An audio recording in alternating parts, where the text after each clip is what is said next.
soul when you got me on hold, but you're the only one that keeps me sane. And I'm trying to stay lower than low, but you keep me at an all-time high.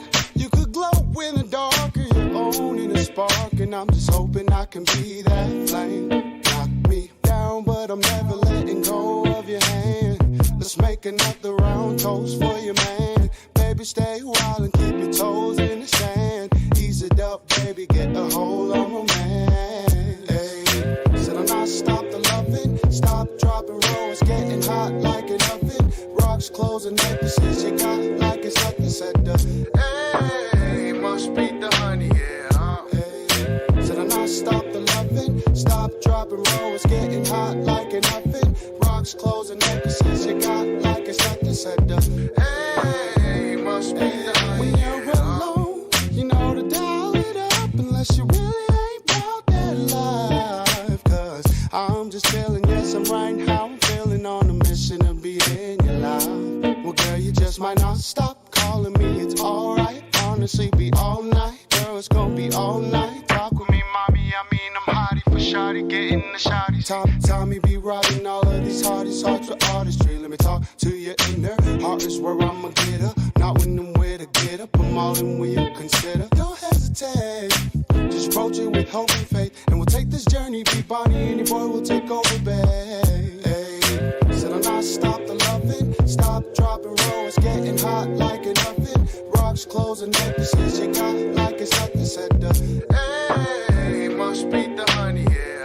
Hey, said I'm not stop the loving, stop, drop and roll. It's getting hot like an oven. Rocks, clothes, and necklaces you got like it's nothing. Said hey, must be the honey, yeah. I got soul for somebody like you. You beaming so gracious, so let me sing a song to you. It goes like 1 stop, 2 stop, 3 then 4. My sugar, honey, iced tea, can I get you to go? Fast as a Harley, speeding mamas in town. We going up with the sun, except I never come down. I can make a whole damn show, but let me tell you better than I know. You so smooth like a liquor, sweeter than a swisher. Punch me like a berry, but I think I wanna kiss you. I know you're not the type of girl to play around, but let me tell you straight that I'll be holding it down. Yeah. Hey, said I'm not stop the loving, stop, drop and roll. It's getting hot like an oven. Rocks, clothes, and necklaces you got like it's nothing. Said hey, must be the honey, yeah. Hey, said I'm not stop the loving, stop, drop and roll. It's getting hot like an oven. Rocks, clothes, and necklaces you got like it's nothing. Said hey, must be the honey, yeah.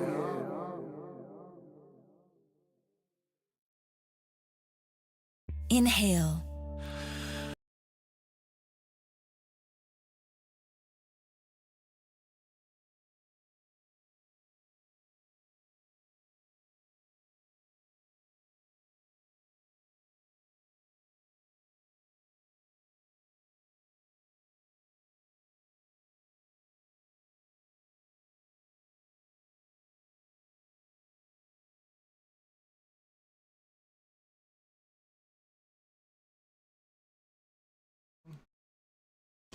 We are live.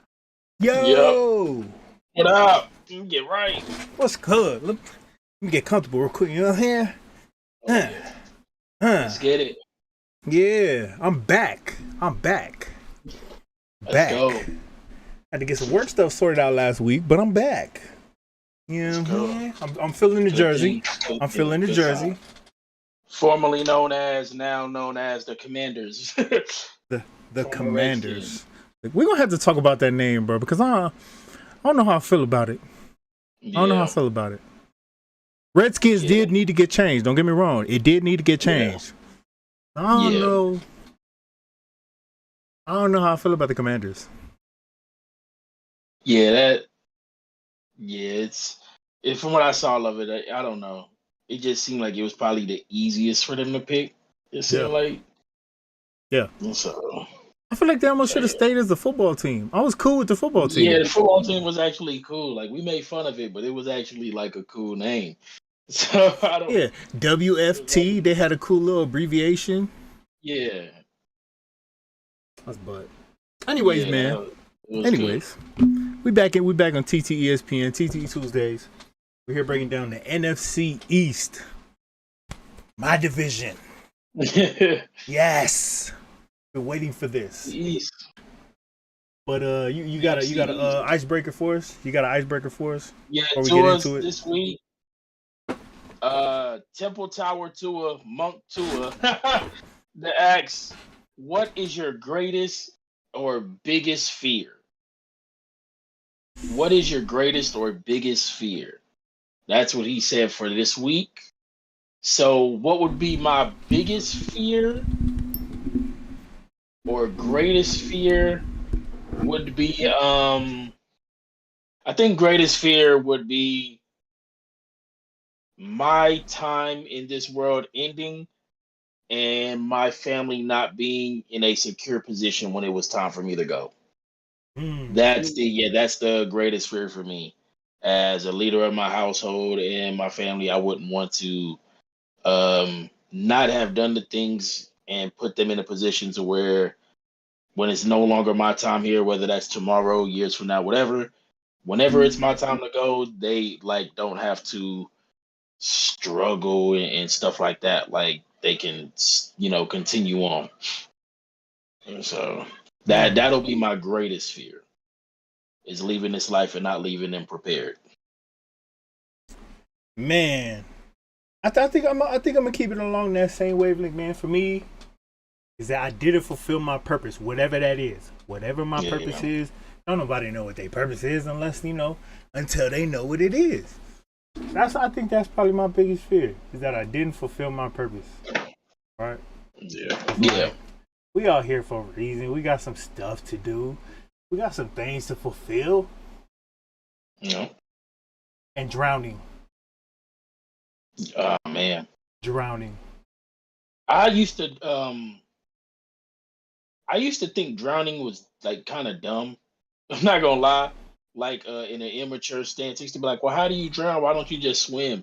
But then you be like, man, in those waters and that physical exhaustion, like it could become very easy the second something happens to your body just to not be able to catch back up.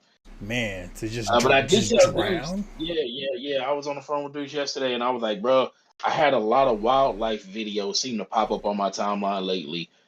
Just animals fighting animals and killing animals, and just how wildlife goes. And wildlife be scary, bro. You be like, yo, I told him I seen like one leopard, one alligator grabbing a leopard, and a leopard grabbing an alligator out of the water. Like a leopard grabbing an alligator out the water? Yeah. Like what? Those videos.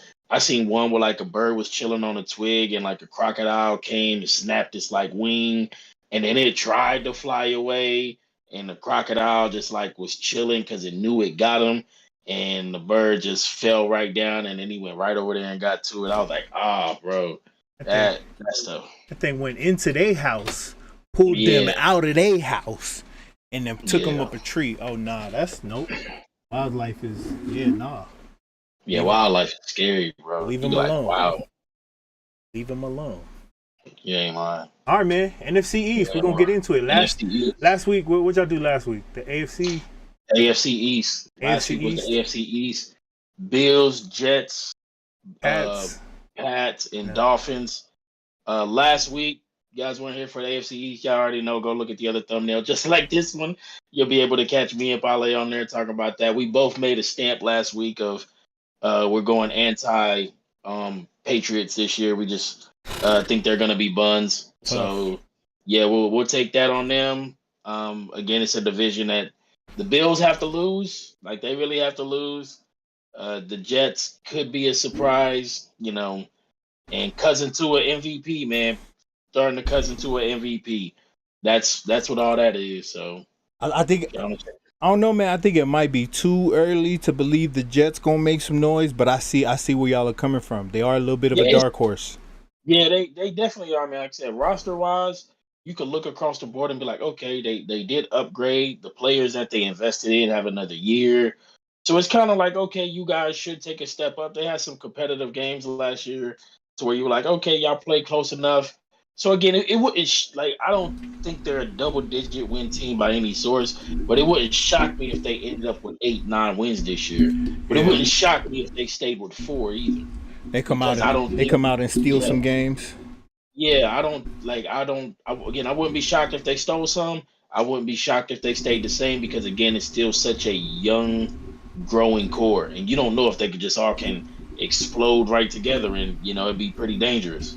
And the Bills like to find a way to lose those games in Division 2. Oh, they do. They leave a lot of meat on the bones. And Pale brought up a good point. Is they did also lose some people who were fairly important to what they were doing. So again, I wouldn't expect to drop off. I'm being lenient to them because of quarterback, coach, defense, stuff like that. But again, it wouldn't. It'd be tougher for me to believe that they will be the number 1 seed in the conference. I can see that. Yeah. All right, man. Let's get into it. First team on the docket for the NFC East is the New York Football Giants. New York Jets. Good Lord. The New York Football Giants. One of the worst teams in the NFL last year. I think they definitely had a top 5 pick this year. Right? They actually had 5 and 7. So 2 picks in the top 10. Yep. 2 picks in the top 10. They finished last year 4 and 13. 4 and 13. Same coach? New coach Brian Daboll came over from Buffalo. OC from Buffalo who came over to the Giants this year. So again, was reportedly had a big hand in the development of Josh Allen. Of course, being the OC, we don't know him and QB coach, but they contribute him to having a lot of hands-on work with Josh Allen's development and play calling. I can believe it. Because Sean McDermott is a defensive dude, and he tends to, he came from right under Ron Rivera.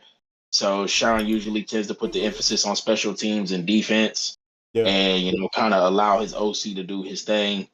So, like, when I look at this and I look at, like, I would be more inclined to trust Brian Daboll in the first year as a head coach than I am to believe in the guy that just went to Minnesota. I don't know why I'm blanking on his name right now. I don't know why I'm blanking on his name right now, but I'm more inclined. Yeah, Kevin O'Connell. I'm more inclined to believe Brian Daboll is more polished, more a better play caller.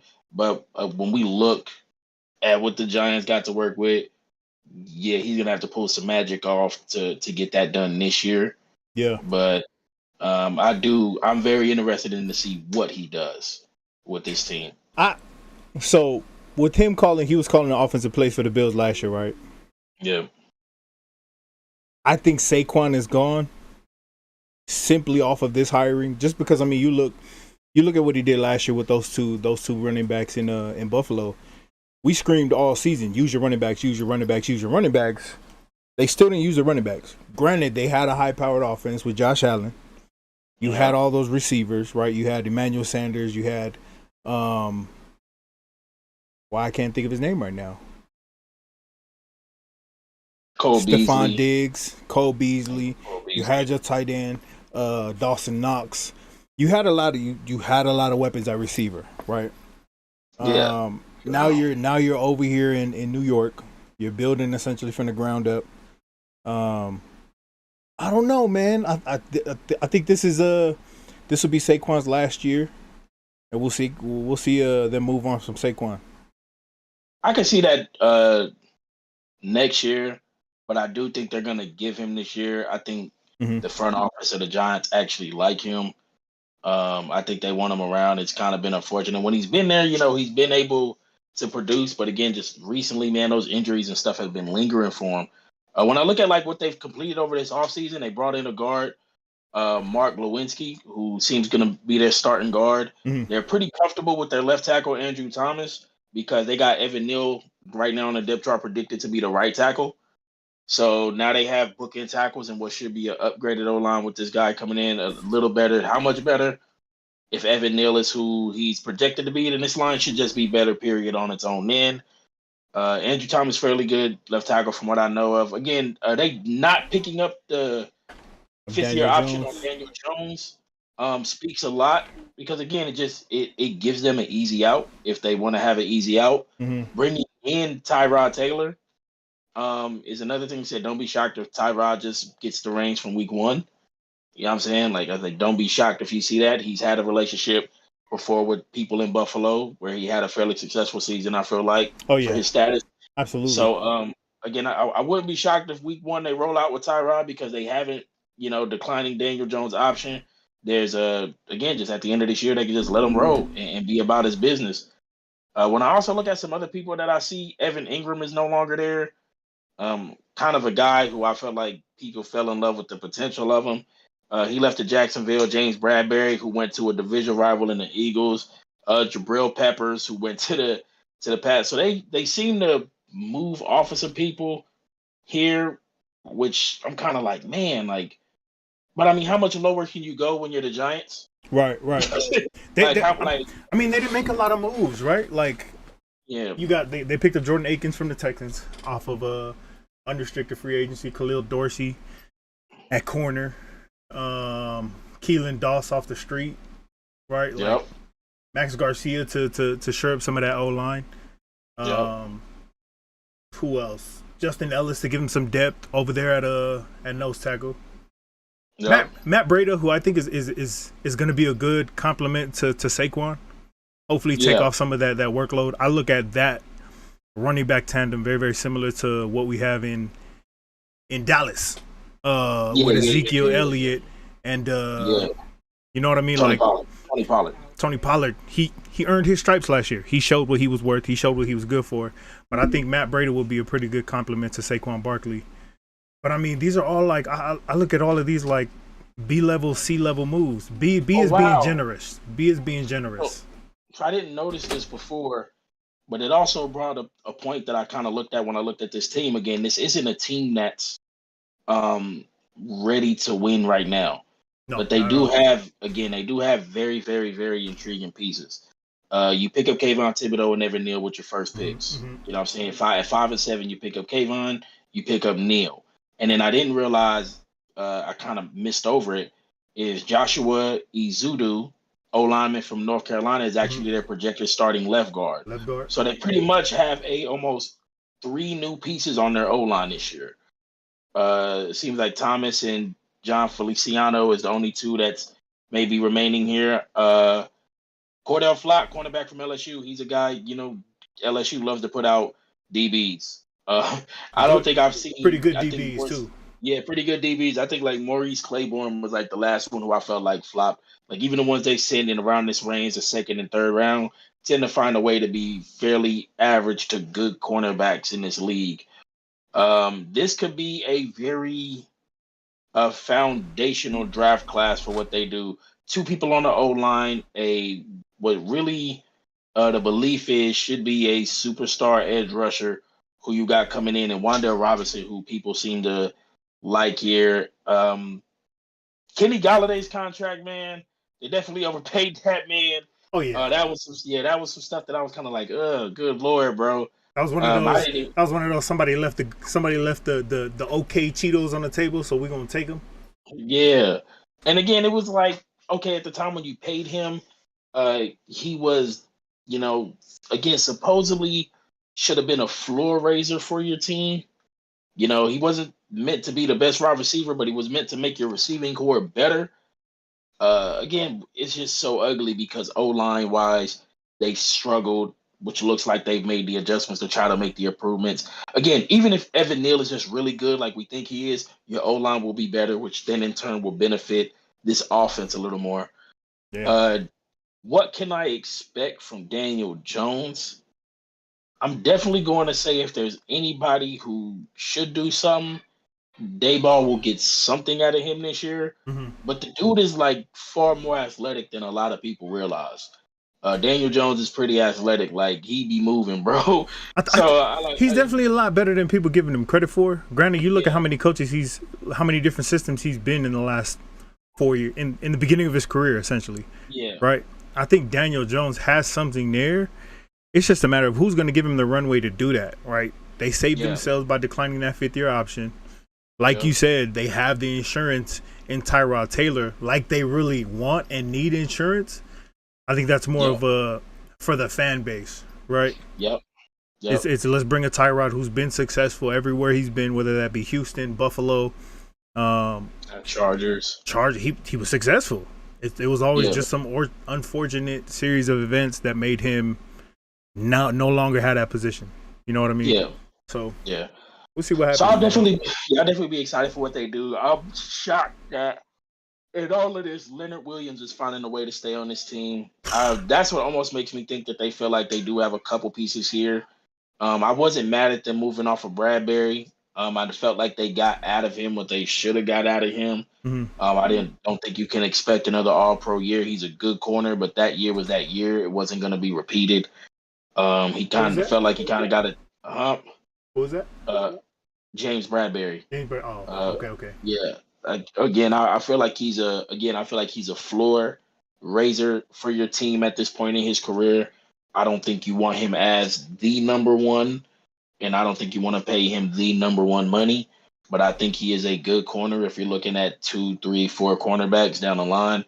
I think he is a good cornerback to a secondary room, but he shouldn't be the best corner at this point in his career. But yeah, man, when I'm really looking at this team and I see little pieces that I'm like, okay, there's potential that could come of this next year. But again, like it's almost like the best thing that could happen for the Giants this year is just to lose. Yeah. I honestly like that they have a very, very young defense. All right. I'm looking at guys like Julian Love. I'm looking at guys like Tay Crowder. Tay Crowder had 100+ tackles last year. I think the biggest beneficiary for this defense is going to be Adoree Jackson having a guy like Cordell Flott on the other side of him, right? Yep. Adoree Jackson, I think, kind of just got lost in a bad Giants team, right? Yeah. It was great. It was great in college. He had a great, first couple of years. Now it's really just his time to be like, okay, I have a compliment on the other side. What am I going to do with this? Yeah. So, like, when I look at their defense specifically, Leonard Williams, Kayvon Thibodeau, Azeez Ojulari, Cordell Flott, like you said, Adoree Jackson. These are some pieces that I'm like, okay, this is kind of, you could work with this here. You could really work with this here. There's a lot of potential I see here. I'm like, I go ahead and say it. One of my key players in looking for next year is Azeez Ojulari. I want to see if he can ramp up and double his production of what he did last year. Again, we don't try to put that much pressure on rookies, but Kayvon is going to be the one I'm going to do it for.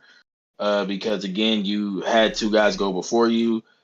People kind of had that tag on you of if you do care about, football, because you said other thing that said you wanted to promote your brand. So there's question marks that seem to be coming from people about his character as a player. But when you see him on the field, again, you can see why he went so high.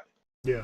And you can see why he went so high. And when I look at Leonard Williams and Ojulari, I'm like, okay, if they can, improve a little bit this year individually, I feel like that'll help him. But again, like, God, these linebackers, I don't really like the linebackers. You know what I'm saying? So it's kind of like I see what they're doing with Tay Crowder and bringing in, having a Tay Crowder and having an Azeez Ojulari. You got 2 back-to-back years of Georgia linebackers, right? You see what you got out of Tay Crowder, 100 total tackles. He had like 160 total tackles, 130 total tackles or something like that. Azeez Ojulari, like you said, has to take that leap going into this year. I'm gonna keep going back to the Leonard Williams thing. How are you still on this team? Yeah, him being here, it's like they either believe in him or maybe they can't move off him. There's just nothing else out there for them to be able to entice them to go and get something else. Yeah, maybe there's nothing like possible. But again, he's one of those. When I look at this team and I look at people who make the floor of this team, like he's one of those people. I'm like, okay, you kind of set where this team is, but that's not a high bar. Right. That's why I said. That's why I feel like just like the best thing for the Giants this year is just to lose, just to take an L. But I mean, we got there's exciting parts of this team. Kadarius Toney, who was cooking Diggs up, and then got into some mess after that. and you're kind of like, man, this is an explosive dude. This dude's great route running, a high energy guy. But then you're kind of like, well, what's going on with these little trade things? Like, what they talk about trading him for? Like, what's going on? So, like, he's somebody to keep an eye on, because if again, Dayball can produce something with a receiver, I think he's gonna be somebody who should have a lot of plays drawn up for him to kind of help this offense out. Yeah. So that'll be like my offensive guy that I'll keep a lookout on to have a fairly decent season. Okay. Possibly. Okay, cool. I wanted Sterling Shepard to be that dude for a while, but it just kind of seems like he's just where he's at. I think a lot of people did, man. Like, yeah, but a lot of those OU wide receivers at that time messed me up. Nobody on their team last year went over 50 catches. Nobody, which is crazy, right? You got, I think crazy. Evan Ingram led the team at 46. The very next was Devontae Booker. You let a running back be a second. Actually, Saquon was at 41, and then Devontae Booker was at 40. Yeah. So, that's we'll wild. see, man. We'll see. That's wild. Check out this schedule, man. See what they got going on for the year. Yeah, what type of projection. Pull up this schedule for y'all. If I could, man, Giants fans, man. I got a Giants fans, the Godfather, man. They Giants fans. He's a Giant person, man. All respect to them. We don't ever try to hate, but I want y'all to lose. Like, oh yeah. As an NFL fan, I want y'all to lose. Mainly one, because last year Daniel Jones had a one-handed catch on Carolina last year, and I'm still trying to understand how Matt Rule escaped that game with a job. But then, like, give Dayball the ability to have the draft pick next year in next year's draft class to go get the quarterback that he wants. What could be in 2023 an improved O-line, a set defense with Thibodeau, Flott, Jackson, and Azeez Ojulari, and you're kind of just looking at this like, man, if you give Brian Daboll the quarterback that he could work some magic with, maybe we can start to kind of really kindle something here and make a push. And that quarterback, that quarterback is in this draft, right? Yeah, that quarterback is in this draft. He had there's so many of them. I mean, we'll get into that when we get there, but there's a lot of them. So when I'm looking at their bye week, they got a bye week 9. Week 9, yep. I got it up on the screen. 9. I got them 1-7 at the bye week. Who's the one against? Find it. I don't care. He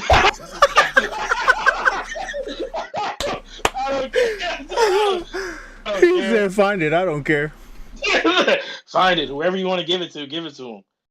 But we know it's not going to be Tennessee, Green Bay, Baltimore, Dallas. It's not going to be Carolina. Hey, I can't even say that. I want to give him 2-6, but they whooped our behind. I told you, Matt Rule left New York, and he should have never left New York with a job. And y'all are going back. Y'all are going back to New York too. Yeah, that game was 3-5 at halftime. Like, I will never understand how Matt Rule left that specific game with a job. Daniel Jones had a one-handed catch. I was like, bro, what are you doing? And so I gave them 1-7 again. That's because I'm gonna try to push the Giants' #1 pick agenda. You know what I'm saying? So the Giants is actually getting more love from me than the Pats, because I want the Pats to suck this year. I don't think they'll win the game, to be honest with you. And as crazy as this sounds, the only game they have a chance to win is probably that Dallas game. Dallas is at home at night. Yeah, at home on ESPN. We all know how Dallas beats the teams they're supposed to beat. They beat the teams they're supposed to beat. Next year, we're looking at a whole different Dallas team. We looking at is Dak Prescott broken or not? Yeah. Is Ezekiel Elliott? I'm not gonna lie. This is that Dallas game is a game that Saquon shows up for the lights. Oh yeah. Yeah, Saquon shows up for the lights, bro. So that could possibly be a really big game for Saquon just because he shows up on the lights. And now you got a big play offensive coordinator coach. You got a big play coach who he showed us what the Bills are good for. They kept up with the Chiefs. They were a coin flip away from moving. Yeah. Coin flip. You know what I mean? Wow. So I just realized this Sunday Green Bay game is 8:30 in the morning. Is that one of the overseas games? That might be. Hold on, there's an asterisk next to it. I don't even know what that means. Neutral. Oh yeah, so that's one of the overseas games. It says Oh it's played wow. at a neutral location, so that's probably Oh, one of the that's games cool. that'll be in like London. So, all right, that's cool. Yeah, man. I mean, I'm not gonna lie. I'm giving them 1-7 because I just want them to be bad this year. I want them to be bad this year for themselves, so that they don't have to think about being committed to Daniel Jones or none of that. I want them to be bad this year so they can just get away from him and do that. But I would not be shocked if, again, there is winnable games like Carolina, Chicago, Jacksonville, Seattle. Those are 3 games where I could be like, you know what, you could get those games. But again, right now I'm gonna sit at 1-7 at the bye. Bale will probably have them beating Chicago. He hates Chicago. He's anti-Chicago this year. And then after the bye week, Houston and Detroit. And then after that, I don't have them winning. So I gave them 3 wins. I think I had Detroit beating them. Yeah, I gave them. That was, again, those were the possibles. But I gave them 3 wins. Again, I just don't see them beating the 4 wins they had last year. So honestly, I'm good with 3 and 14. I have them. I hate to say it, man, but they're gonna split with Washington, and they might split with Philly. It just happens that way, right? Like, yeah, it happens. Yeah, that mess happens. Philly couldn't stop the run the last 3 years, especially against Saquon. Saquon comes out and gets a $130, easy. So hopefully that changes this year with the additions to our defense. But we'll talk about that a little bit more. But those in-division games are always the ones. I don't know if I seen that late. Yeah, so again, I got them on a 3-win team. I could see 5, but this will probably be the team that has the smallest floor ceiling window to me. So like when we talked about Detroit, and I said I see Detroit winning 4 games, but then y'all was like, I see 7. It was like, yeah, cool, I could see 7. But if you told me the Giants had 8 wins, I'm like, oh, what's going on here, bro? Like, it's gonna make look very bad. I told you, I'm on the Giants please suck next year train because I want you to have one of those top picks for one of those top quarterbacks next year inserted into this roster. Like I feel like I see what's being done with the O-line investments and stuff like that. But yeah, get 3 wins. Again, I wouldn't be shocked if there was 5. I will be damn sure shocked if there's 6 or more. All right, always been anti-Chicago bums. Oh, okay, there we go. What's up, Boost? Fly, Eagles, fly. Yes, sir. Fly, Eagles, fly. That's what I'm talking about. But overall, I think we both got the Giants finishing in at 3 and 14, right? Yep. 3 and 14. They're in the CJ Bryce sweepstakes. CJ Bryce. Hey, if DJ comes out this year, we always got to have some belief in the Oos, even though last year looked so bad. Yeah. All DJ has to do is have a good year, and he'll be right back up in the conversation. Yeah, absolutely. Nobody's gonna pass up on that potential. So yeah, this is a Bryce Young, CJ Stroud sweepstakes team, and Giants fans, that's okay.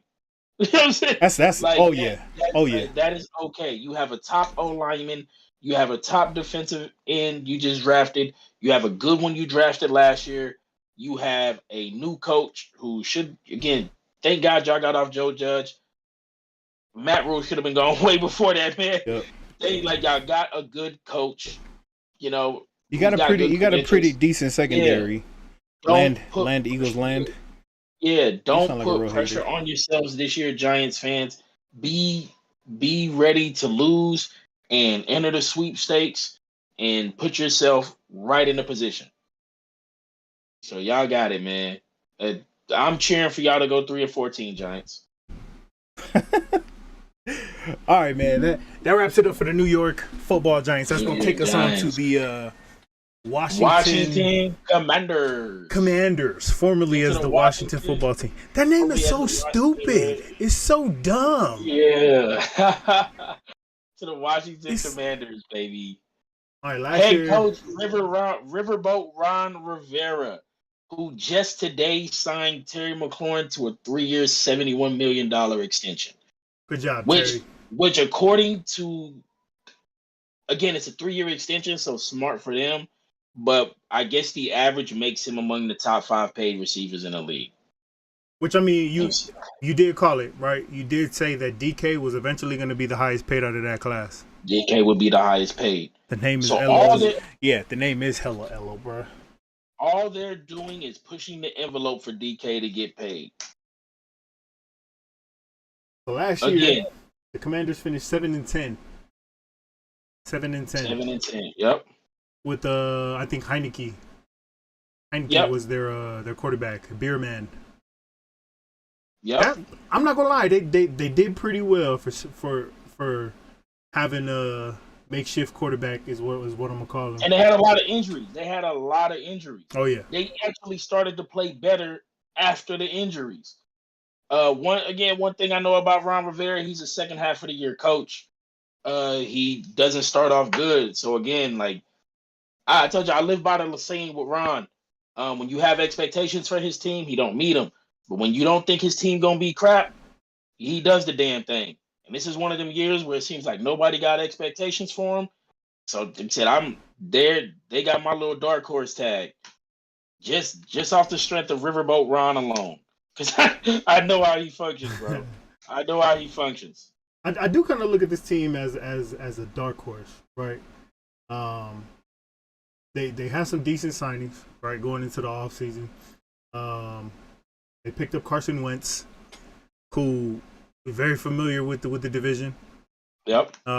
So much potential, but we can't talk about potential anymore, bro. You're in the later parts of your career. Potential's done. Potential's gone, right? Yeah, potential's done. But I do think if there is a coach to do something with him, it's going to be Riverboat Ron. Yeah. He's going to squeak out 5 wins just on his coaching alone. They ended up losing Ioannidis to the Panthers. Yep. To the Panthers. Andrew Norwell at left guard is who they picked up for the Jaguars. Trey Turner from the Steelers. I mean, they're getting older, but I think they're getting a little bit more experience. They're getting a little bit better on that. Norwell and Thomas was his starting guard and tackles in Carolina. Those were comfort pickups for Ron. Yeah. Those were familiar pickups. And that's signature Ron. He's gonna play vets. He's gonna play proven people because he's gonna raise the floor of his team. Like that's what he's gonna do. He's gonna pick these people up who he doesn't have to baby, and who he can say, "Hey, get out there and do this," and it's gonna be done. Yeah, Landon Collins on defense. That's why they sucked. Like that's Ron. That's 100% Ron. When I was looking at what they was doing, I was like, Ron doesn't do well with potential. Like he doesn't do well with potential. That's why, like, it makes me very low on Curtis Samuel and Jahan Dotson. Mm-hmm. Because Curtis Samuel wasn't getting no PT with Ron in Carolina, and it took until he left for him to get minutes. Yeah. Ron don't like that man. It's always like all sides of the show. Ron don't like that man. But again, maybe I don't know what their play caller situation is like over there. So maybe, you know what I'm saying, it's different on that end. I think they put together a pretty decent offensive core. Jahan Dotson. Nice. They got Jahan Dotson. Nice. They got Sam Howell, who's third on the depth chart right now behind Taylor Heineke. Terry McLaurin, like you said. Curtis Samuel's going to come back healthy. They still got Antonio Gibson, J.D. McKissick, Logan Thomas at tight end, who I think is one of those guys who, if he can figure it out, he might gonna be all right. I'm not shocked if Brian Robinson finds a way to work his way to an RB1 on this team. I'm not, man. Big, powerful runner. I think like when I forgot where he got drafted, and when we looked, I was like, yo, he's here. And like it almost made me want to take back my it almost made me want to take back my James Cook, Kenneth Walker, like leading stats, but like McKissick and Gibson be killing. But I'm like, man, I'll keep a very close eye on Robinson Jr. this year. I think dude's dope. He's a Bama running back. He's built from that prototype. I expect him to do what every other Bama running back has done and just be productive. But yeah, I'm watching him this year. Something about those Bama running backs, man. They're very, very efficient and very, very productive. Yeah. So they're durable. Like they're real durable. They run physical. They run hard. They tire people out. So Again, I wouldn't be shocked if he started to really work his way up to that RB1 role this year. Looking at their defense, I think one of the biggest additions that they have on defense is they're about to get healthy Chase Young. They're about to get a health. We cannot forget about this team just 2 years ago going into the playoffs against the Tom Brady-led Bucks and giving them problems. Yep. We're talking about Chase Young, Montez Sweat, Payne. Like that's the same core from that team 2 years ago. You're bringing those guys back 2 years later, 2 years more experience. You gave Chase Young a full off season with, some extra having to recover from the knee. But this defense is nice. Yeah, nah, it is. It is. It really is. Again, he said Landon Collins is gone, so that's addition by subtraction. You know what I'm saying? You can never be Sean T, baby. You know what I'm saying? Man looks in Sean T, LaRon Landry, Landon Collins, like they've been trying, they ain't been able to do it, man. Yeah, man, this front, this just gives me signs when I look at how this team is constructed of this is a Ron team.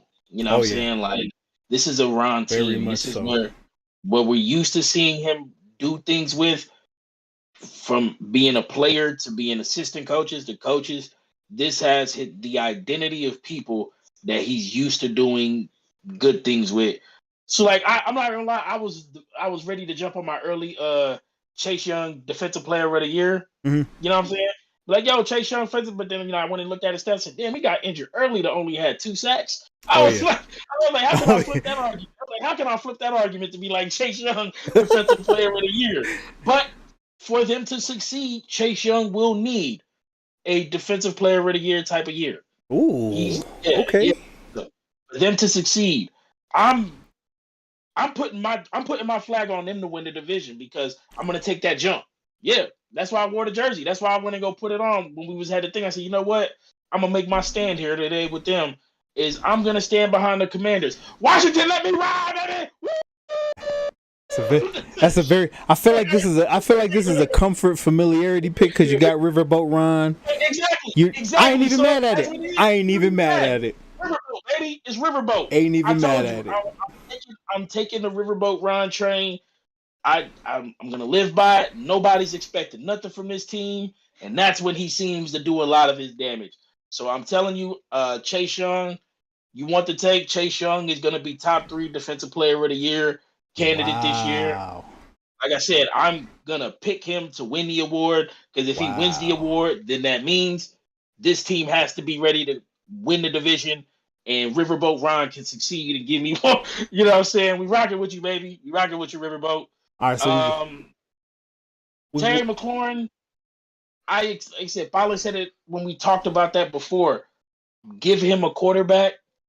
Wentz is going to be the best quarterback that he's had. I was okay with Heineke, but Wentz is better. You got him for dang near nothing. Hold on, man. Just paid.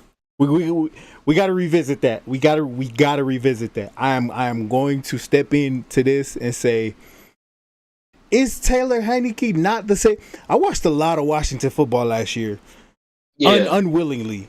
Taylor Heineke is damn near the same quarterback as Carson Wentz, just more dependable, a little bit more ballsy, and I feel like his arm is probably a little better than Carson Wentz. Yeah, the athleticism is what separates it for me. Carson still makes the magic that he's been doing his whole career. I feel like he's known it. So the athleticism does it for me. The fact that if I'm right, Terry might be the best receiver Carson had. Yeah.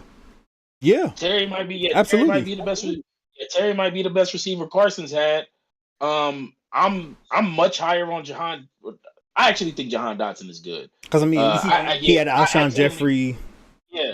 No, Alshon was nice. Alshon was dumb nice. Oh yeah. But if we're projecting Terry to be who we think he is with the good quarterback, then there's no reason that Terry shouldn't be starting to really push himself into that top 10 argument.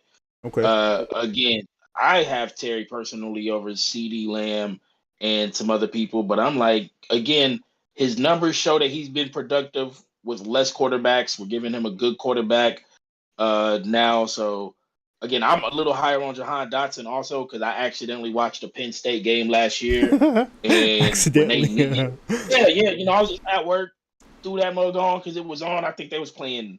I forgot who they was playing, but it was a Big Ten team because it was a conference game. And I was like, yo, they was just like, anytime they needed something, they'll be like, run trash, find Dotson, run trash, find Dotson. It was like when they needed, they were just finding a way to throw him the ball. And he was cooking. He's catching difficult passes, stopping on the dime. I was like, yo, this dude's killing it. I was like, who is this dude? I had to call my homie J10. I was like, yo, J10, are you watching this game? He said, yeah, I happen to watch it. He's like, yo, that dude Dotson's nice. So, like, I like Jahan Dotson. So I'm expecting more from him this year. I look at like, man, it's going to be difficult to kind of project his stats. But I do expect a favorable year because this receiving core is better than the receiving core in Indianapolis. And Carson did $3,000. Carson did $3,000 and 27 TDs with them, and he had his picks, but most of them actually came against the Titans, where he soiled those two games. So I'm expecting a pretty good year from Carson this year. If Carson can stay healthy, if he can't stay healthy, I see him right on the cusp of 37, almost 4K. I don't think he reaches that 4K this year, just because Carson likes to Carson. Right? Like we already talked about it. We're not going to look at potential. We're going to look at what we know. What we know is Carson makes magic, yes, but he also is the reason sometimes they're in those positions. Yeah. You know what I mean? Like, you'll have two really, really strong drives to start the game, and then the rest of the game is very stagnant, lacking in production, careless with the ball, goes on streaks of incompletions. I'm not saying this because he used to play for our team and then he left. Yes, I am. Taylor Heineke last year went 3,400 yards, 20 TDs, and 15 picks. Last year, Carson went I think it was 3,500, 27 and 7. Mm-hmm. 3,500, 27 and 7. That's playing with a lesser receiving core. All 16? I'm going to assume it was all 16. Oh, he made it back for week 1, right? Because remember he had the ankle thing? Yeah. Both ankles. I think he found Carson 3,500, 27 and 7. Heineke 3,400, 20 and 15. Again, for Carson individually, he's with a better receiving core. Running backs clearly not as dynamic as Nyheim Hines and Jonathan Taylor. But like, I'm not gonna take that from him. I know Frank Wright's a pretty good play caller. People got him pretty high esteem. I'm kind of in and out on him. I'm not gonna say too much about him. I'm not gonna lie. I'm glad Carson left Indy because I feel like Indy deserves quarterback hell. I really do. I feel like Indy deserves quarterback hell. Again, I'll never forgive those fans for booing Andrew Luck when that man retired. So you went from Manning to Luck, and then you booed the man. So I feel like he was one of the most blessed franchises to go from Manning to Luck and have that man do what he did for your franchise. Yeah. And then retire for his health, and you boo the man. Yeah. So I picked them to win that division. We'll get to them next week, but I just can't wait till they go to quarterback hell because they deserve it. They deserve it more than anybody. They're on their way there. They're on their way there. That fan base deserves it more than anybody. I remember my homie Chiefs fan went up to the game.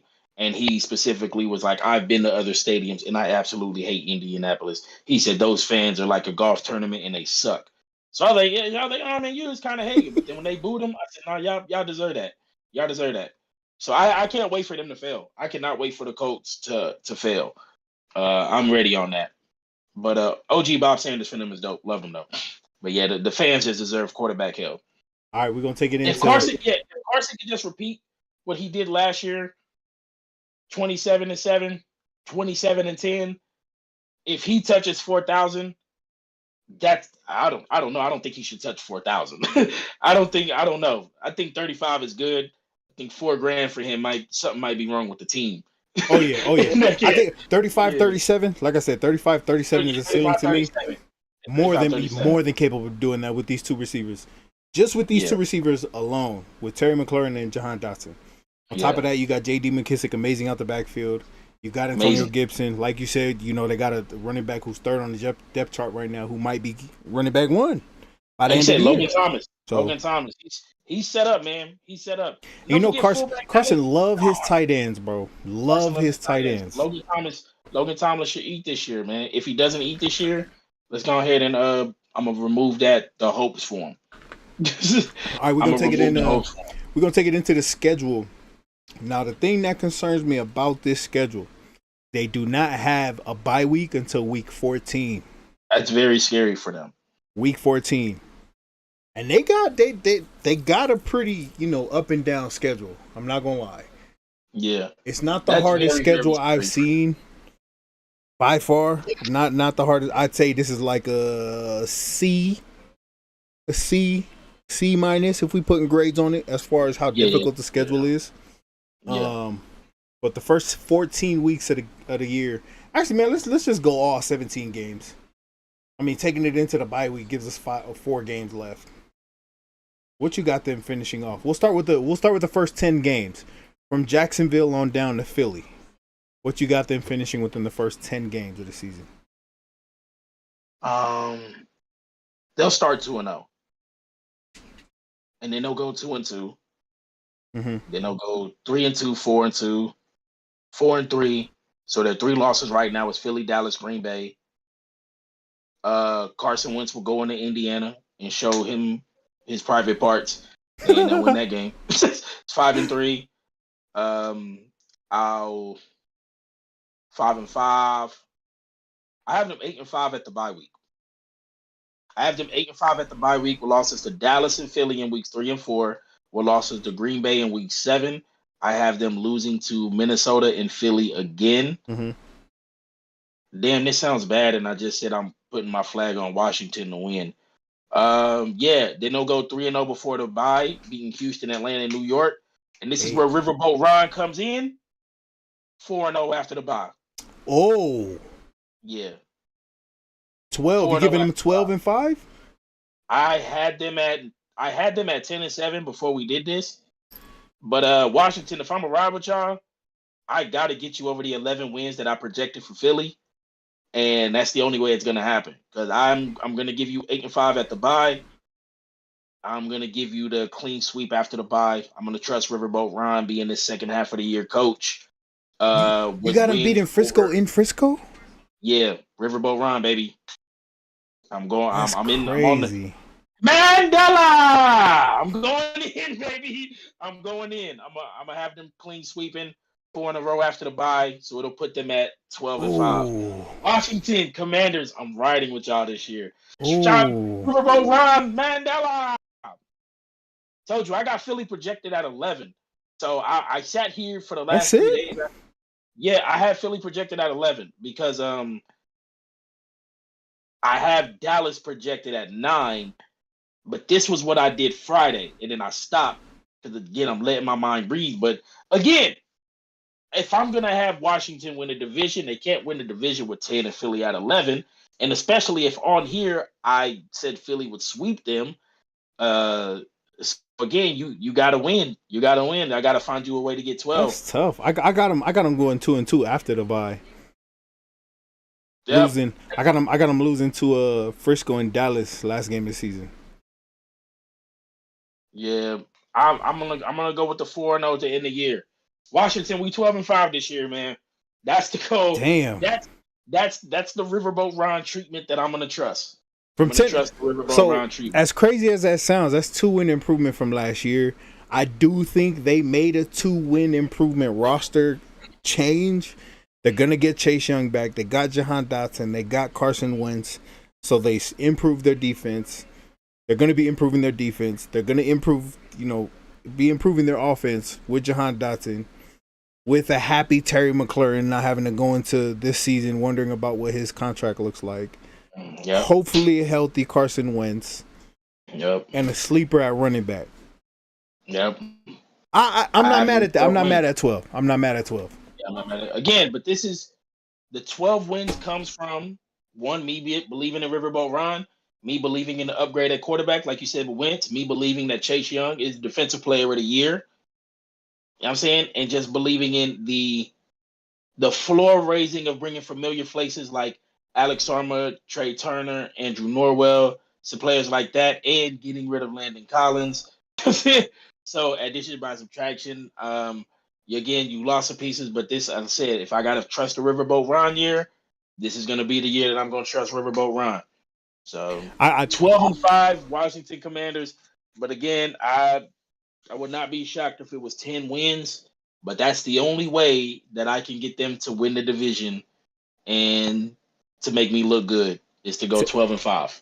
10-7 and Carson Wentz gets hurt halfway through the season. That's the fear. That's the scary part about a Week 14 bye week.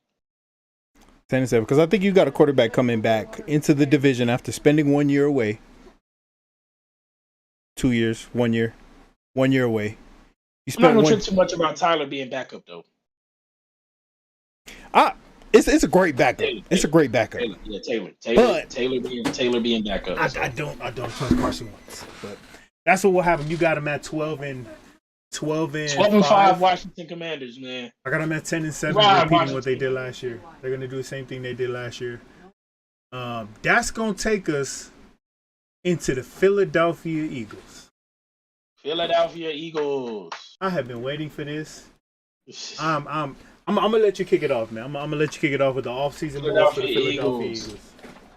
With head coach Nick Sirianni, correct? Mm-hmm. Nick Sirianni, they ended last year at 9-8. Wild card win. A wild card loss to the Tampa Bay Buccaneers. And much improvement roster-wise across the board. Actually, I need to correct myself. I said Washington was 10-7 last year.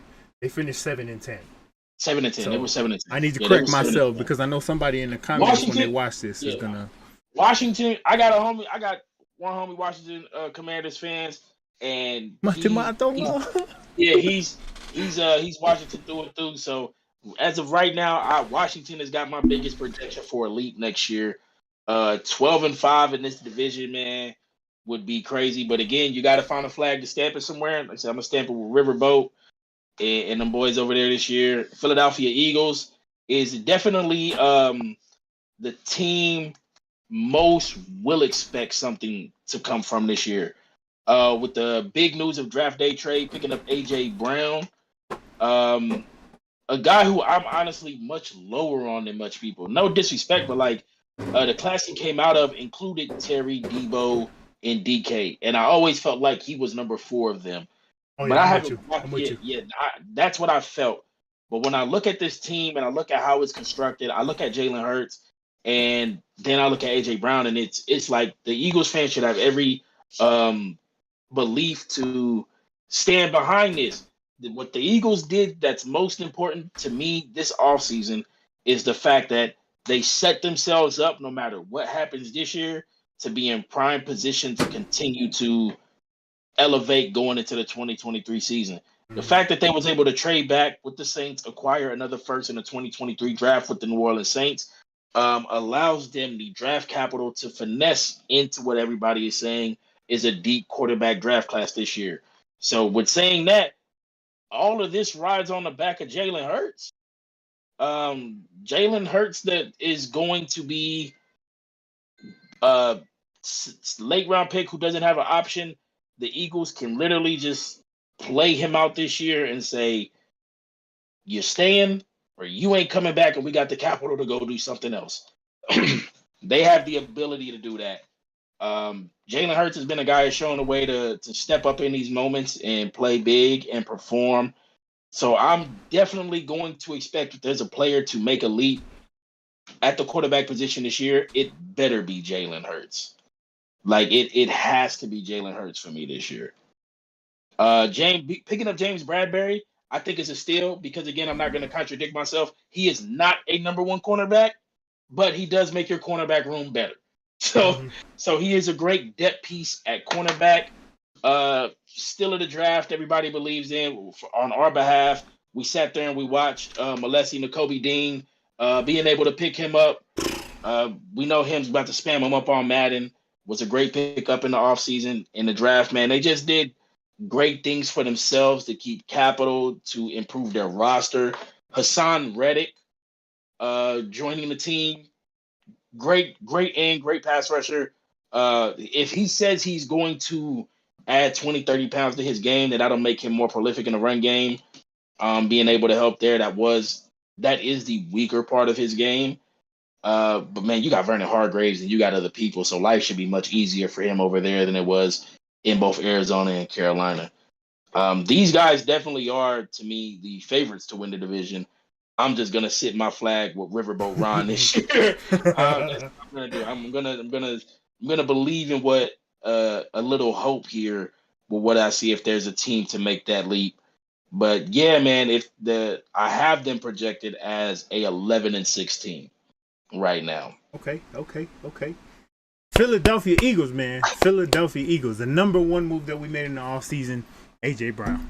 Like you said, I agree with you. I'm not fully as high on him as everyone else is, but we haven't had a receiver like A.J. Brown since Alshon Jeffrey.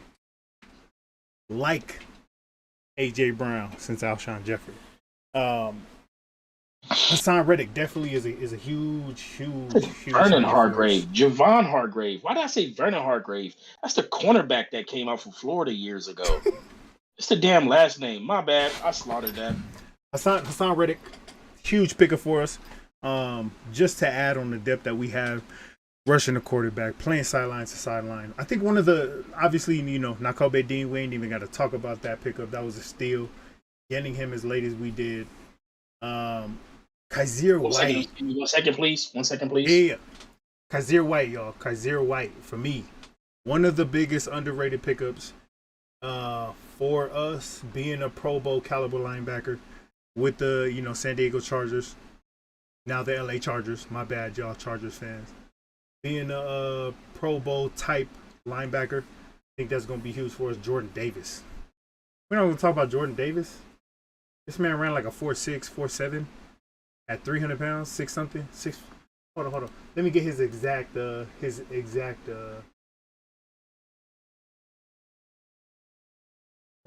We gonna see his measurements for sure. 6'6", 340. I think he ran like a 4.7, 4.8. When you're 6'6", 340, running that. Oh, yeah.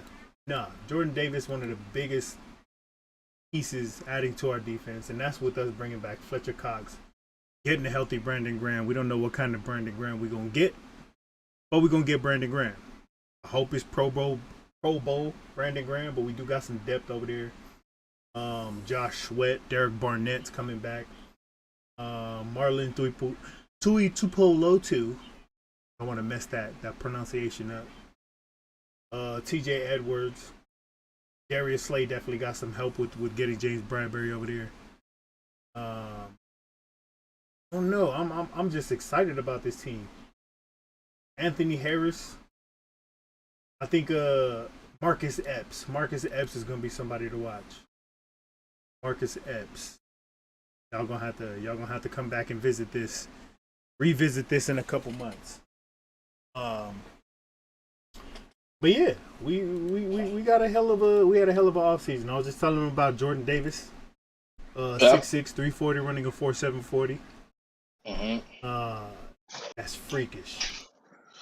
It is. Malcolm Jenkins made a comment in the offseason just a couple weeks ago. Actually, a couple days ago. Malcolm Jenkins made a comment about Marcus Epps. Keep an eye out for him. So that's what I'm gonna put my stamp on this defense.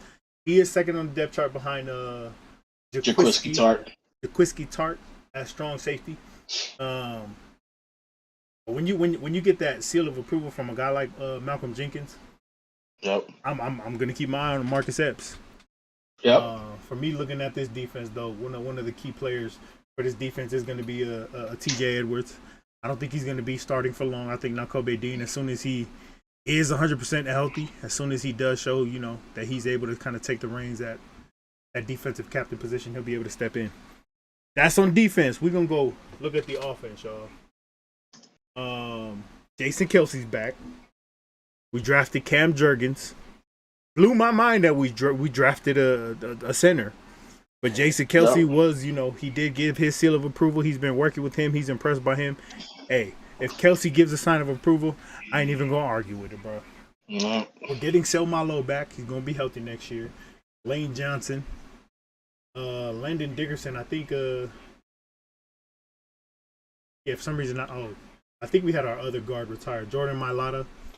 Yep. So we got some depth on the O-line now with moving Andre Dillard to the second string.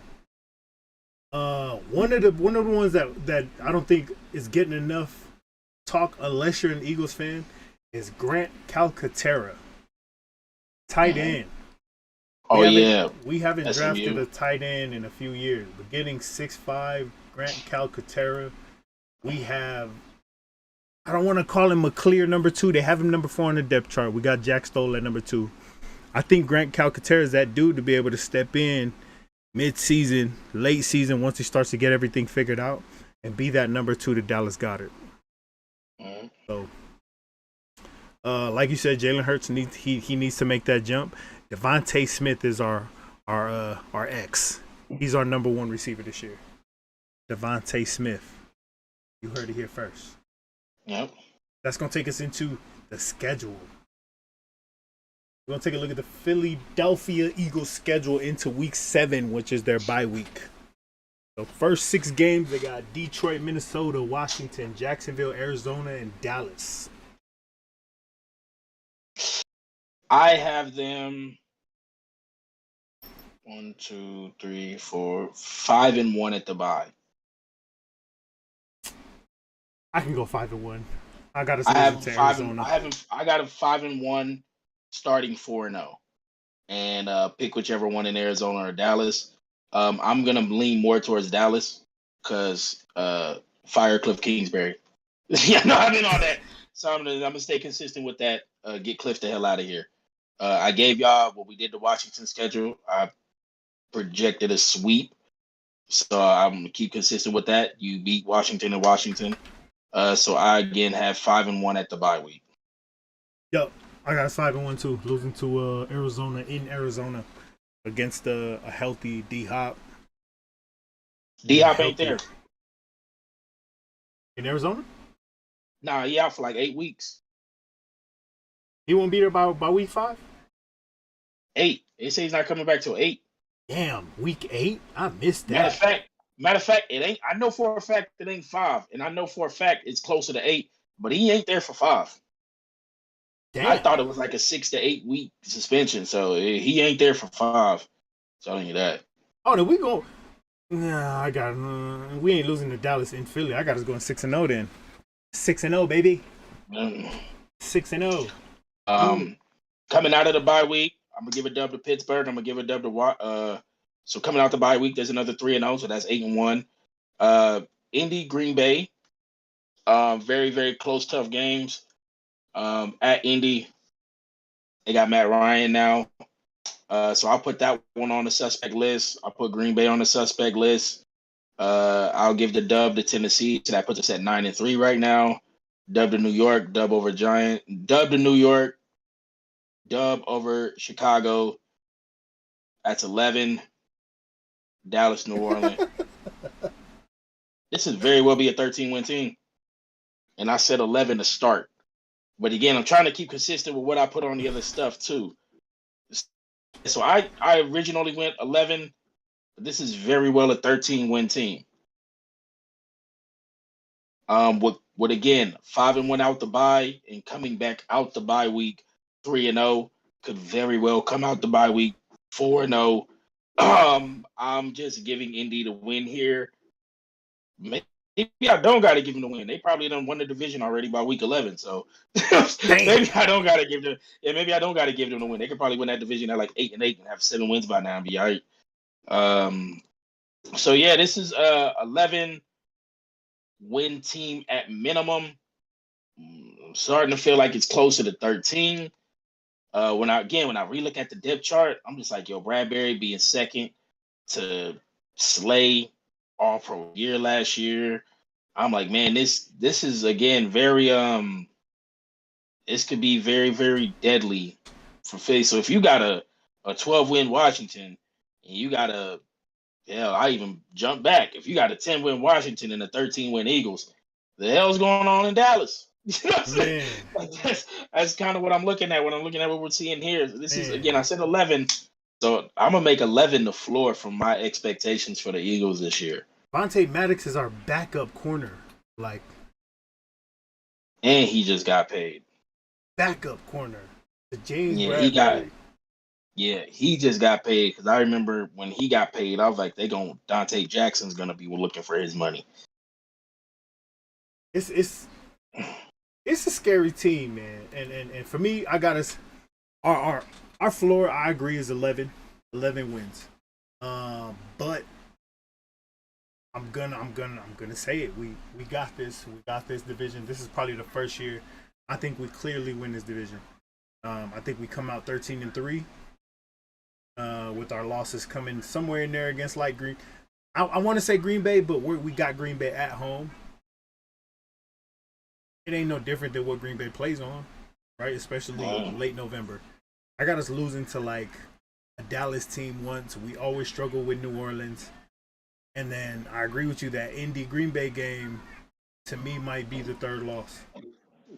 Yeah. So last year, Jalen Hurts went 3,100 yards, 16 passing touchdowns, and 9 interceptions. I could see. No, I'm not going to say that. The expectation was put on every other quarterback who we had the leap for to have a better year. We said Zach had to have a $3,000 year, 20 and 10. Hurts provides the rushing that none of these guys do. Last year, I don't exactly remember his rushing numbers. Let me look it up here just to make sure because I don't want to hold my man. Jalen Hurts? Last year he had 10 rushing touchdowns, 784 yards. So again, I can accept that. Like I can accept 16-9 for 3,000 yards and 10 TDs. Your floor of your receiving core has been raised. So I'm gonna ask for 24 passing touchdowns. Yeah. I'm gonna ask. I'm gonna ask for 24 passing touchdowns. AJ Brown should bring you combined 8 more.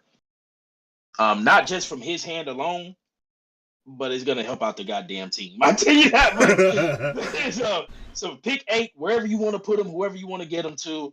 Jalen Hurts 3,100 sounds good because again, in a lot of games he seemed to be more efficient in things. I remember they had that close game with the Chargers, right? That was kind of like last second L, right? So again, man, this is another guy who like I'm always impressed with the way he puts his head down and work.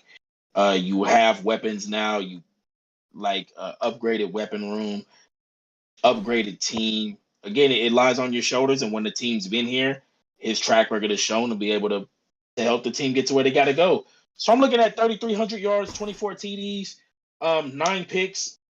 Sounds about right. 9. I'll give you 11 if you give me 24 TDs. Mm-hmm. I'll give you 11. Rushing touchdowns might still be the same. Nah, I gotta drop the rushing touchdowns down to like 7. They gonna have a couple of them trick easy passing touchdowns for them. People gonna be scared of that. Yeah, maybe not. Maybe they just tell AJ go to the left side by himself and throw it up and get some of them out of his hand. AJ wins them. So yeah, man, it's definitely gonna be enough to be a good year. Enough to where I feel like a 13-win Philadelphia Eagle team with a 3,000-yard passer, 24 TDs, something that's going to merit a second contract with the team. Now you got capital. Now you got 2 first-round picks to work with, to do other things with, and to continue to build this roster up. So yeah, man, Hurts, just as a man, I like it. This is a good situation for himself.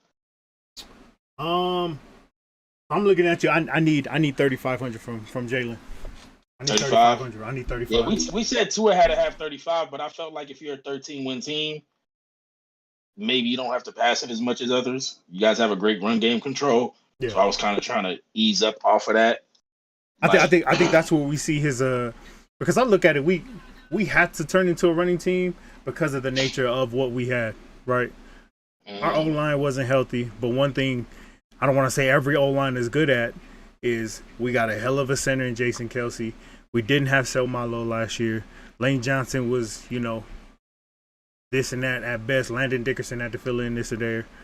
Now that we got a healthy O-line, I can see these dudes coming out, doing what they got to do on the run game in order to set up a whole lot of play actions. I do need to see around 24, 25 touchdowns from Jalen. Like you said, I'll give him 11 picks if you're giving me 25 TDs. I don't think we see anywhere near 700 rushing yards next year. I got him more around 500, 550. I think we see Devontae Smith hit that 90 catch, 90, 100 catch, somewhere along those lines. Yep. What did he have last year? We're going to have to look. 64, 905. Oh, yeah. And now that you have a clear-cut, big-body receiver next to you, you ain't got no reason to go and give us at least go and give us 1,200 yards. We said this similar to the Jalen Waddle Tyreek combination. AJ had 63, 805. I think he was hurt some games too, though, right? I think so. So that was just interesting. We're gonna have to see these dudes come out. I think Dallas Goedert eats. We're gonna get a healthy Dallas Goedert. There was a couple games where he wasn't so healthy, having some chest problems, ribs. But yeah, we'll see. I think Jalen Hurts definitely he gives us everything that we hoped that he would give us. Getting that stamp of approval from Howie. Yep. So we'll see, man. Anything on the Eagles before we move on to the Dallas Cowboys? What was there left about? Is there anything left out? Nah, just all the expectations fall on Jalen Hurts' shoulder this year. They really do. All the expectations just fall on him. Again, out of all the quarterbacks who we're looking for a jump from, he has the best overall setup out of all of them to take that step and to take that leap. We talk about Tua might have Waddle and Hill, but his O-line isn't what Philly's O-line is. So we have an expectation for their O-line to get better. We don't have that expectation for Philly's O-line. We know what Philly's O-line has been able to produce. So he's gonna have a guaranteed stability on that end. So again, yeah, man, it's definitely gonna be all eyes on Hurts this year, and seeing how he can help to lead this team. The 13 wins, man. 13 wins, 11's your floor. Gonna see if we're gonna get there, man. Hopefully. So if we got an 11-win, 13-win Eagles team, a 10-win to a possibly 12-win Washington team, Dallas fans, if you are around, if you see, click off, bro. Click off. You ain't got it here yet. Just leave. Yeah, you ain't got to worry about it, bro. Go ahead. Go about your day, bro. You probably aren't going to want to hear what we have to say about the Dallas Cowboys. So I'm going to give y'all a gracious 10, 15 seconds, whatever video TikTok gets made out of this. Click off, bro. Don't piss yourself off, bro. Don't piss yourself off, just bro. Leave. Yeah, just leave, bro. Some places is not healthy to be at. You need encouragement. Go listen to Skip. Don't. Similar to the Patriots piece that was done a couple weeks ago. Yeah. Y'all probably gonna need to leave, man. Yeah, Dallas fans, gonna dip out, bro. Do it for yourself. Do it for yourself, bro. You ain't gotta worry about it. Do it for yourself. We gonna start off on a high note. Cowboys last year finished 12-5, top of this division. Top of the division. They won all the games they were supposed to win. We talked about that. Won all the games they were supposed to win. Lost a real close game to the Tampa Bay Bucks at the beginning of the season. Even though I had them winning that game, they lost. Yeah. Mike McCarthy is still the coach going into this year. Talk to me about some of those off-season moves, man. They made some big ones. I just don't like them. I'm just gonna be honest. I just don't like them. they picked up Tyler Smith in the draft, which usually Dallas hits on linemen. So losing linemen and picking one up, I'm just gonna assume, like y'all always do, y'all know what y'all doing in that department.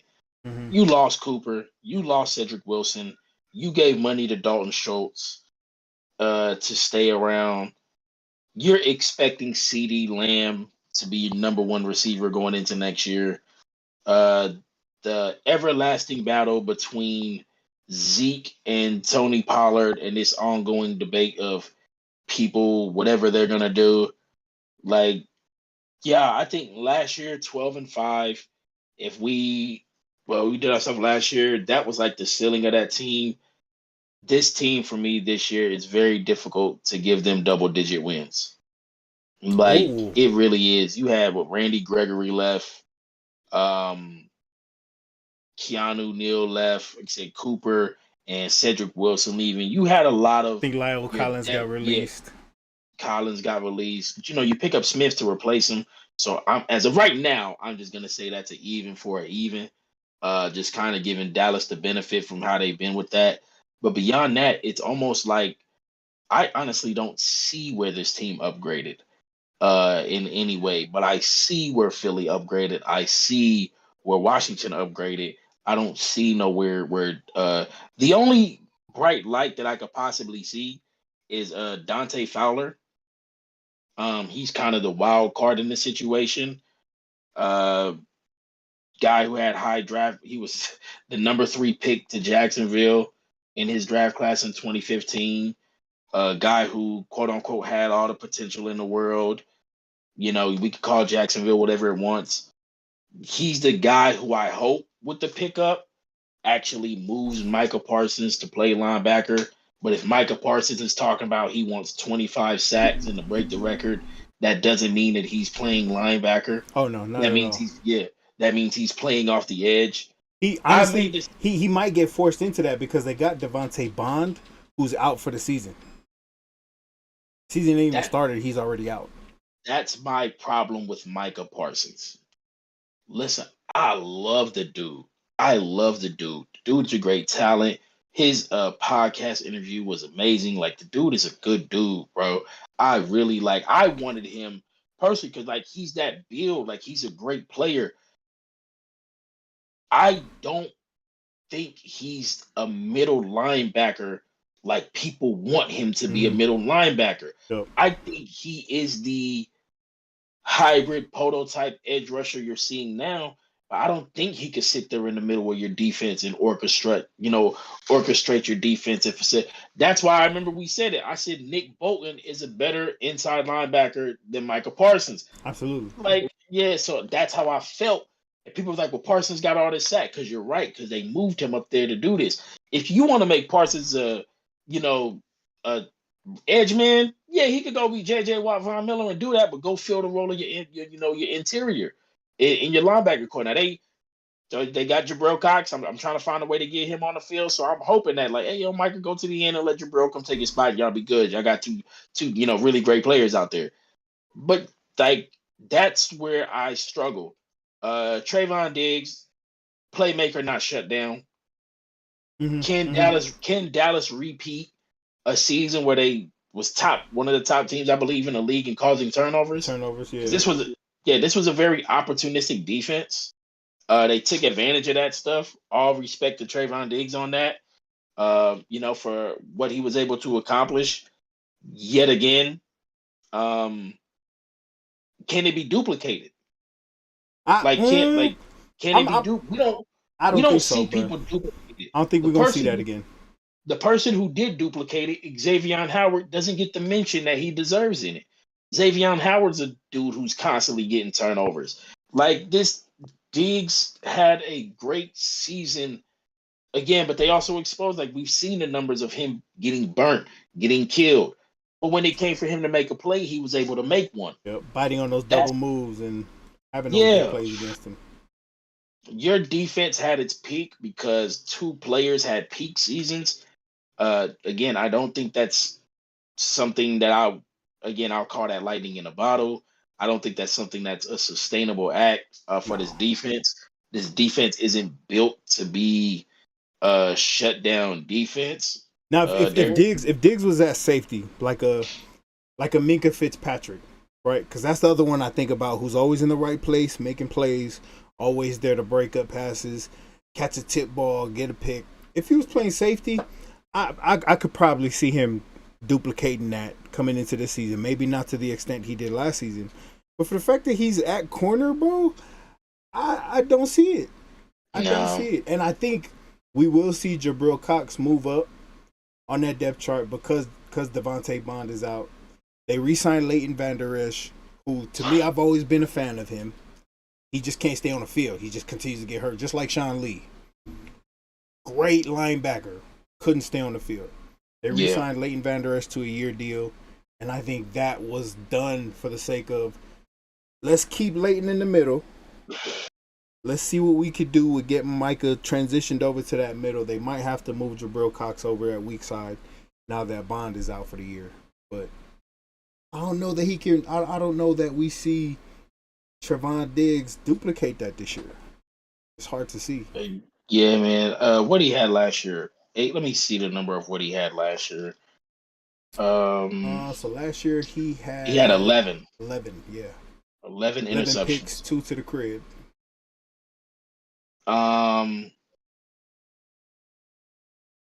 I'll give him 5 or 6, but I feel like that's even being generous. 11 is crazy. You go from 3 his rookie year to 11 the next year. Yeah, I like, but again, he gave up so much yardage too. You almost understand why teams was like comfortable with just going at him. Mm-hmm. But again, it's not something that I find sustainable, especially when I see the way he plays. But again, he's still he's a great cornerback. But again, you're asking me to ask Micah Parsons as a rookie to have an all-pro year, Trayvon Diggs to have another all-pro level year, back-to-back seasons. I can't do that. Yeah. Especially when I don't believe Micah Parsons was all-pro because of how he played linebacker. I believe he was all-pro because of how he rushed the passer when he was moved to end. In like a Von Miller type role. Yeah. So if you want to make him your edge rusher, he can be one of the most dominant edge rushers we've seen because he's of that mode. But that's what makes him all-pro, not because he's literally in Vander's edge spot and playing middle. Yeah. It's because you're moving him to the edge of the line to go rush, and you're creating one-on-one opportunities for him. So the man's an all-pro off the end, but middle linebacker, I got a couple guys that I would take over him. Oh, yeah. There's a lot of guys I'd take over him at middle linebacker. Yeah. But again, I trust the work ethic. I trust the potential of him. So I do believe he's going to develop into that. Dan Quinn is a great defensive coordinator. So I'm not going to take nothing away from him. He was a horrible head coach in Atlanta. He was a defensive coordinator. Yeah, he was a horrible head coach. There's some people who I believe when they have their role, they should just stay there. Dan Quinn, should have stayed in Seattle. Was the Legion of Boom defensive coordinator. He knows what he's doing when he has a defense. You know what I'm saying? So I know he's going to find ways to use Micah and Diggs and these guys he has.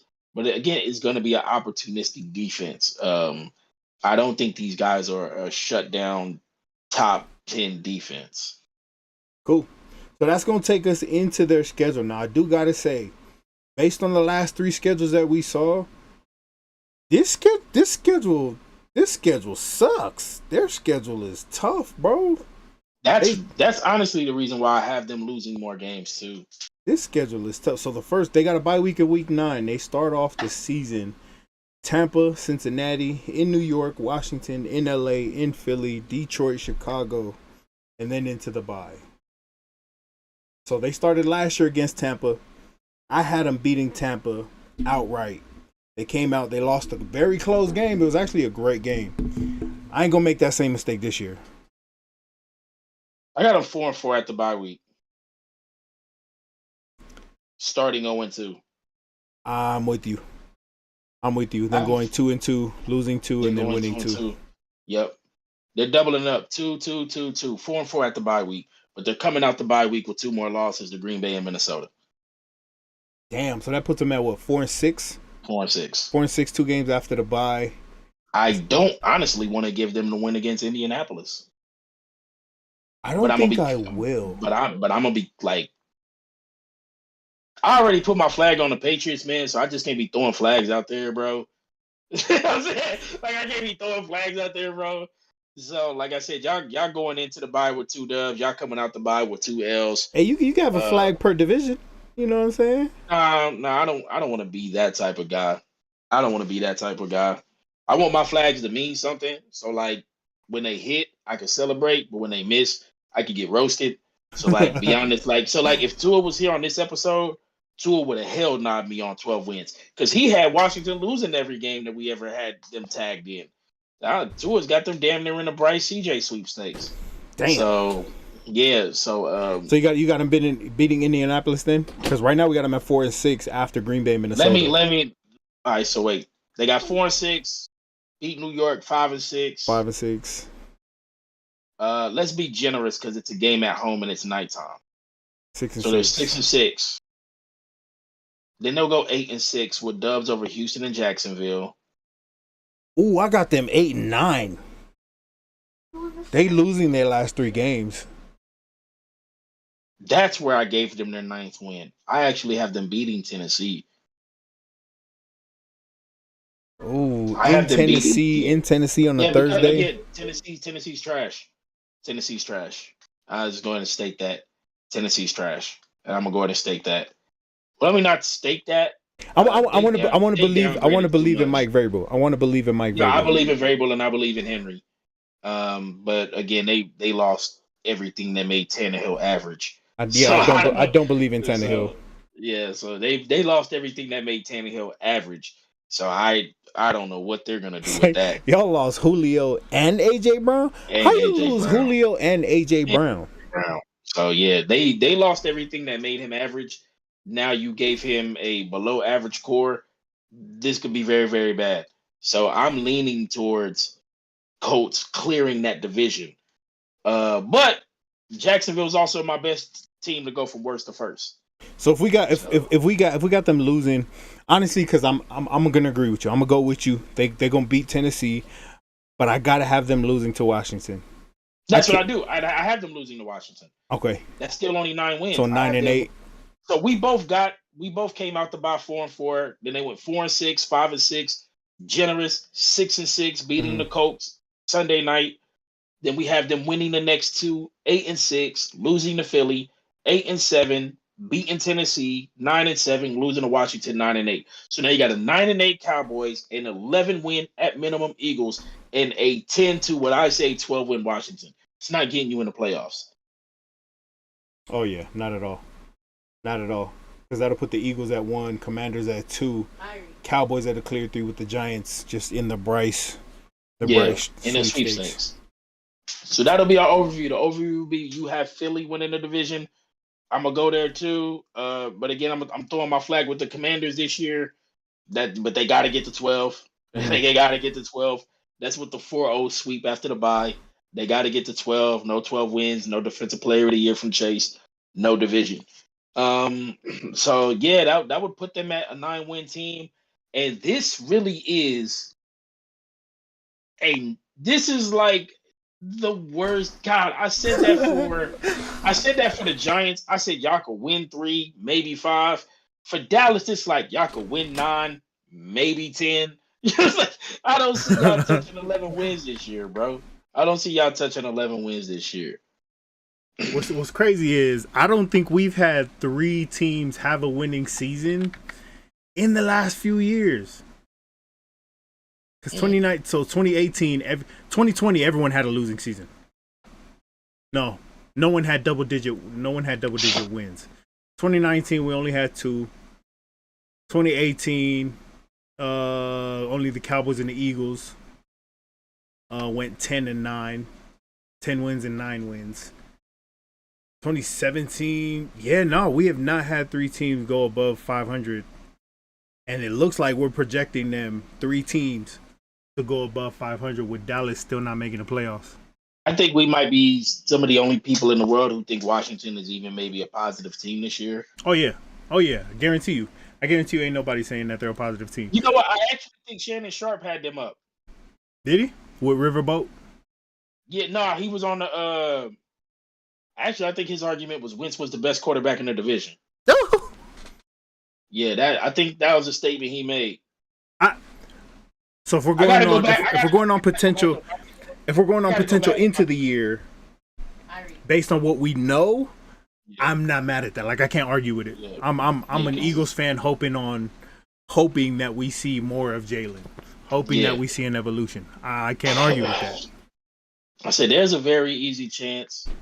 Again, I'm taking a swing with Washington on 12. Again, I have them closer to 10. Mm-hmm. The 12 was me leaning in towards that. But again, this is Philly at 11. Definitely seems you got $5. Go put a bet on them. Win you $6. That's the odds that I have with Philly on this. I got again. I think we all can agree Giants will be dead last. Mm-hmm. And then after that, it'll be the next three teams. And the order should be, no order should have Cowboys finishing number 1. So that's how I look at it. And I would not be shocked if the division goes as I'm predicting it to go. And then next year, the Giants get Bryce Young or CJ Stroud, which will then mean in 2 years, Dak could potentially be the worst quarterback in this division. Honestly, I don't even think Dak makes it to the end of his contract. Yeah, they would not if they pick up who they pick up in this division. Keeps moving the way it is. He won't make it. So that is definitely where I'm at with them on that. Well, let me check this out real quick. The curious case of Dakota Rain Prescott. You are the most highest marketed quarterback in the NFL. You Jerry World. You got the money, you got paid, and now you have what Jerry is trying to say is the next Dez Bryant. You had 4,400 yards, 37 TDs, and 10 INTs last year. Within Cowboys fashion, first round exit. After we projected them going at least into the second round. So I'm sitting here looking at this stat line, and it's a great stat line. For the Cowboys? Thank you. For Dak as a quarterback, 4,400 yards, 37 TDs, and 10 picks is a great stat line. Like, that's any quarterback who could throw for 4,000, 30 plus TDs, and 10 picks is having a great year. Like, that's how I feel about and he was 7th in passing, which was crazy. The man's just losing some very, very important pieces. I felt that helped him be as good as he was. Mm-hmm. Not having a sure. I think Amari led the team in touchdowns last year with like 9 touchdowns. Yeah, I'm trying to get it up now to double check here. Amari Cooper had 8 touchdowns, tied with Dalton Schultz at 8. Then next was CeeDee Lamb at 6. I know Amari missed a game or 2. Yeah. So he lost 14 touchdowns in this picture. Mm-hmm. Cooper's 8 and Wilson's 6 are gone. Then they re-signed Michael Gallup, hoping that he's going to be like the clear number 2. Yeah. And Gallup was hurt last year for a fair amount. I know Dallas fans are fairly high on him. In Dallas, that's one thing y'all do, man. Y'all tend to always find a receiver, man. Yeah. So, y'all tend to find a receiver. CD with 1,106 TDs, 120 targets. 120 targets and 79 catches seems kind of bad. That seems kind of bad. That's buns. But I mean, we're also looking at Amari Cooper too with 104 targets with only 68 catches. Yeah. Buns. Yeah, that seems. Because you were the clear number 1 on targets. They're 16 is kind of clear. So I've been more tougher on CeeDee Lamb than I don't think he's Dez. I think when you look at the other receivers in this division, AJ clears, Terry clears. It's tough for me to. This is a year where they're gonna need a number one, and you got the targets before. I'm gonna go out on a limb, right? I'm gonna go out on a limb and say CeeDee Lamb isn't even the third best receiver from his draft class. And he's not even the third best receiver in his division. His draft class had Jefferson, Justin Jefferson, CeeDee Lamb, Jerry Jeudy, Chase Claypool, Brandon Ayuk, T. Higgins, LaVisca Chenault Jr., Henry Ruggs. I don't even know if we want to talk about him. No, we're not going to talk about Henry. But he's not better than T. Higgins. Nah, he's not better than Jerry Jeudy. He's not. He's not better than Justin Jefferson. He's not. And I think on top of Jerry Jeudy, I think the other Broncos receivers in that draft class too. Sutton? No, not Sutton. Is it Sutton? Or KJ? KJ Hamler. KJ Hamler was part of that draft class too. So yeah, my key player this year, I'm gonna put it on one person, and I'm gonna put it on CD. Damn. Yeah, I'm gonna put it on CD. I got no disrespect to your game, man. I see the talent and I see what people look at, man. You're in the Dallas market, so you know what that buff and that nerf can look like for yourself at times.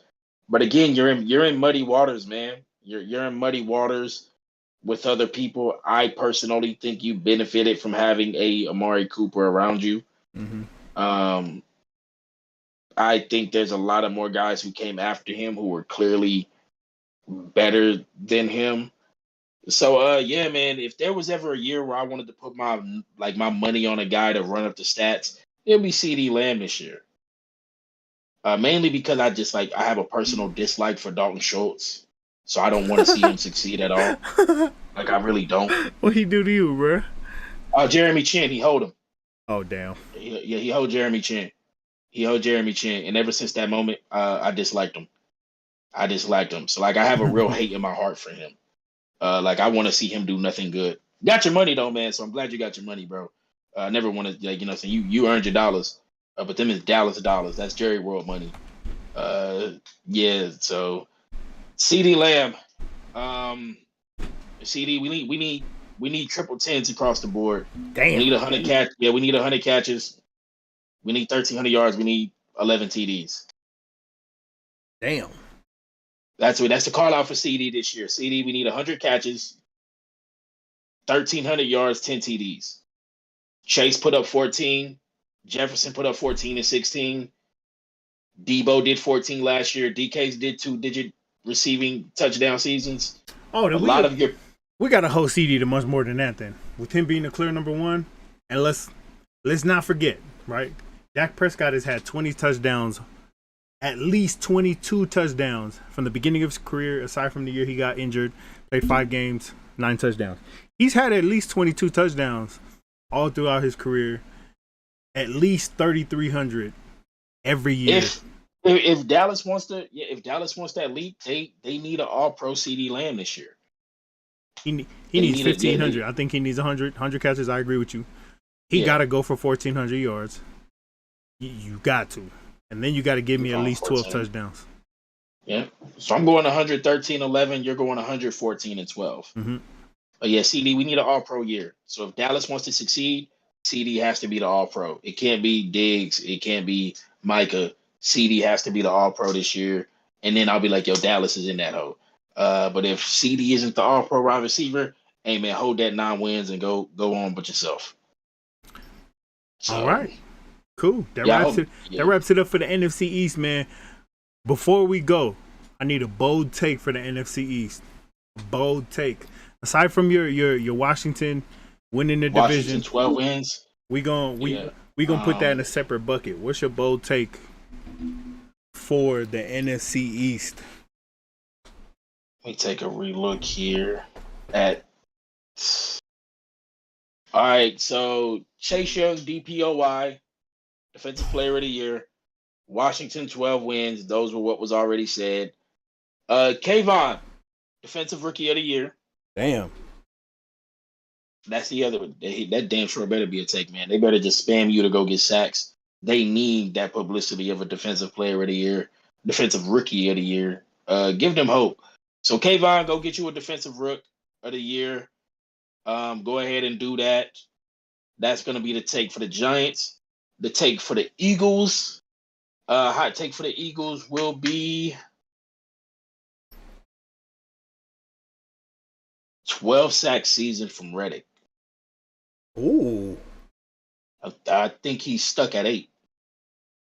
Reddick he got the complement of defensive players around him. He has him. Exactly. He has him. Which is one of the reasons why I was like, I knew we couldn't afford to pay him because I knew somebody would pay him. But 12 is lower from what I should be saying.